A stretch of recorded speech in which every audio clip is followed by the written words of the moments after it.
Bonjour à tous, je suis ravi de vous retrouver pour ce 76e épisode du podcast Entre deux mondes, et oui 76 déjà. Et dans ce podcast, qui pourrait aussi se résumer par Il était une fois l'au-delà, je vous parle de ma compréhension de ce qui peut se passer pour nous ou pour nos proches après notre mort. Cette compréhension, elle est forcément subjective puisqu'elle est vue au travers de mon prisme et de mon parcours personnel. Et en l'occurrence, c'est tous les échanges que j'ai pu avoir avec des médiums, avec des énergéticiens, mais aussi tous les médias que j'ai pu consulter, les nombreux livres, interviews, etc. Et enfin, et surtout principalement, je dirais, de ce qui peut se passer dans mes séances d'hypnose transpersonnelle, ce qui est mon métier au quotidien. Et cette compréhension, elle est aussi celle du moment, puisque elle évolue en permanence dans le temps. Alors justement, il y a quelque temps, j'ai souhaité réaborder un sujet qui est celui des familles d'âmes, pour vous donner une sorte de version actualisée de ma vision. Aujourd'hui, on va essayer de faire un peu le même exercice, cette fois concernant un sujet qui est extrêmement mis en avant sur les réseaux sociaux, à savoir celui des flammes jumelles et des âmes sœurs.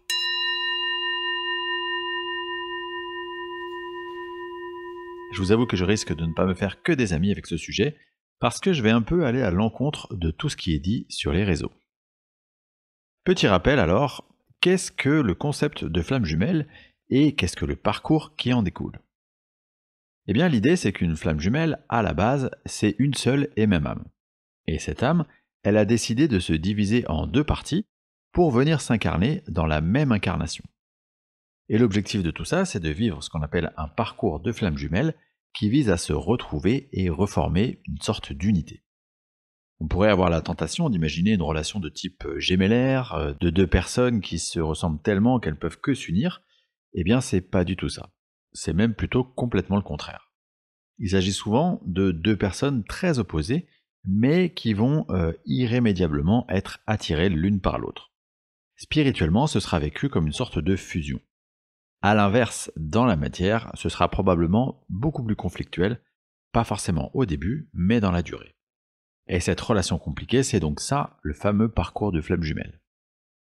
Alors, je ne vais pas trop m'attarder sur la définition de ce parcours, des rôles de chacun et de l'aboutissement de cette expérience. Si vous souhaitez le faire, je vous invite vivement à lire le livre de Cécile Cloula, Amour et rencontre d'âme. Elle explique tout ça en détail, vraiment c'est hyper clair, et en plus elle y apporte son regard de psychologue. Bref, comprenons-nous bien, je ne nie aucunement la véracité du concept des flammes jumelles. Je suis convaincu qu'il existe, mais je suis aussi convaincu que c'est une relation assez rare. Relation donc qui ne concerne finalement que peu d'âmes sur Terre.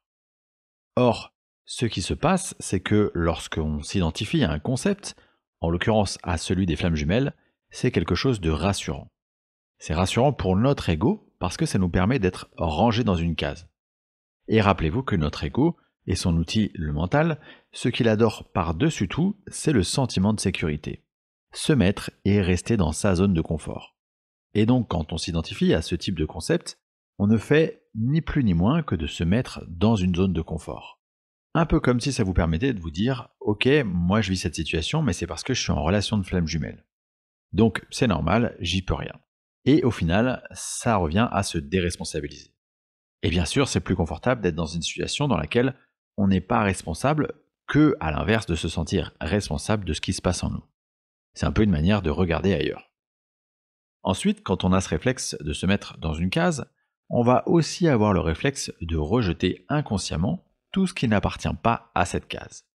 Et donc, quand des personnes de votre entourage vont essayer de vous aider, de vous donner un avis sur votre situation, vous allez leur dire « Ah mais oui, mais toi tu peux pas savoir parce que tu vis pas ce que c'est qu'une relation de flamme jumelle. » C'est excluant, c'est enfermant. Et ça aussi, c'est un réflexe égotique. Le réflexe qui consiste à s'identifier à un groupe en opposition au reste du monde. Ce que je dis, c'est que c'est pas forcément que vous vous trompez si vous vous identifiez à un concept de flamme jumelle, si vous pensez que l'expérience de la flamme jumelle, c'est en tout point ce que vous vivez.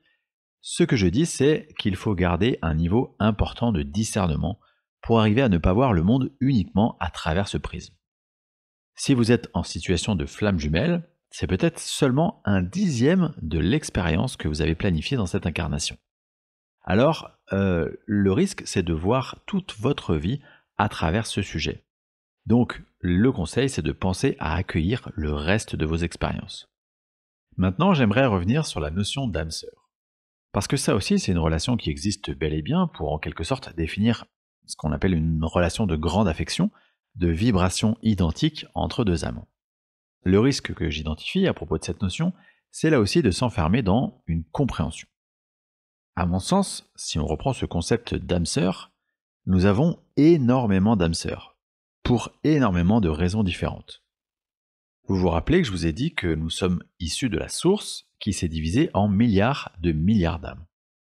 Chacune de ces âmes va expérimenter tout ce qu'il y a à expérimenter pour comprendre ce qu'est l'amour inconditionnel et donc revenir à cette source. Dans ma vision, cette fameuse division de la source, elle s'effectue par vagues.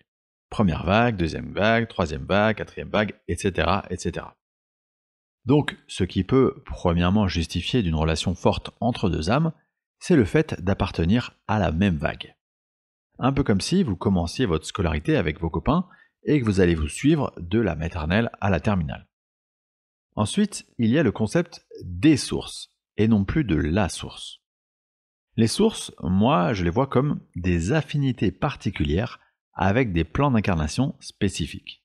Par exemple, imaginons que je suis une âme qui aime à s'incarner sur une planète en question parce que les expériences qu'on fait sur cette planète, elles me parlent particulièrement. Eh bien, dans tout le lot de mes incarnations, il y en aura une majorité sur cette planète en question.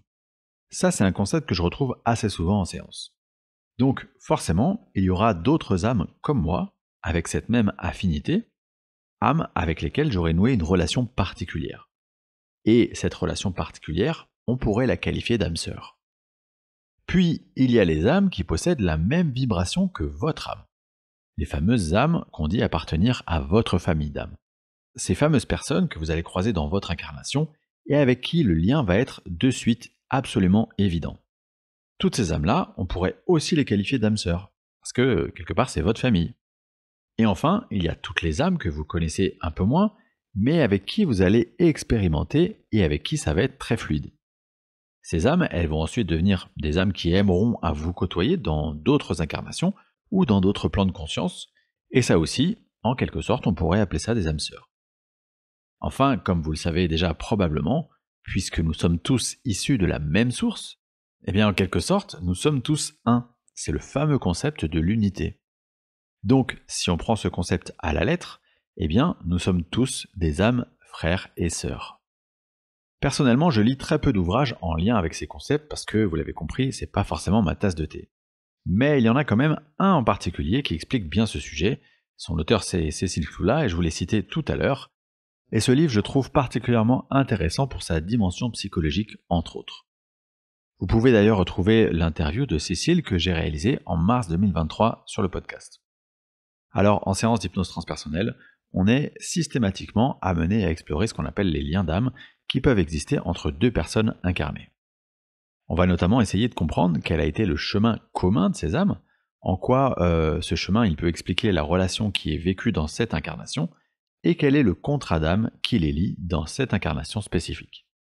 Je vous laisse écouter un extrait de séance avec Medium, Virginie Leparquier en l'occurrence, et je vous dis à très vite pour le prochain numéro du podcast Entre deux mondes qui parlera de la géométrie sacrée.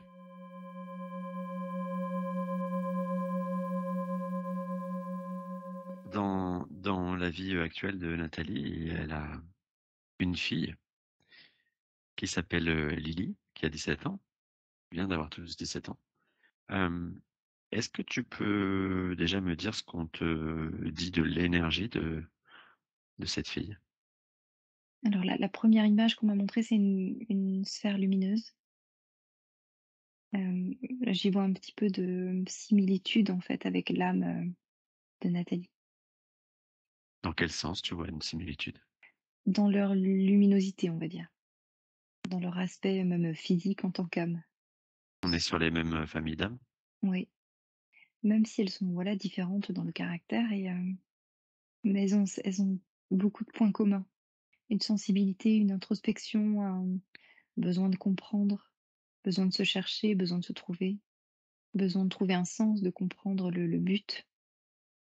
Est-ce que tu peux me dire ce que Lily, elle est venue travailler dans cette vie? Je la vois avec, tu vois, cette lumière, c'est comme si elle la porte, dans une lanterne. C'est une éclaireuse. Elle est là aussi pour apporter de nouvelles idées, un nouvel entrain à ce qui est en train de se passer.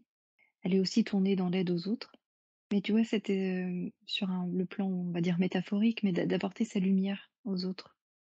Je comprends que c'est une âme qui est elle-même, très expérimentée Oui. et la raison qui fait qu'elles se sont incarnées en tant que mère et fille. Sur les plans, on va dire d'âme, il y a le fait de se serrer les coudes. Même sur les plans terrestres, il y aura une, solidarité entre elles.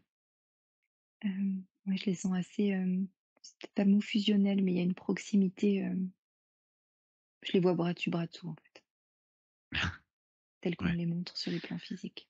ils font équipe quoi, c'est ça? Ouais, J'imagine, enfin, sans trop de difficultés que du coup, vu qu'elles sont de la même famille d'âmes et qu'elles se ressemblent beaucoup, bah, il y a eu beaucoup de connexions dans d'autres vies.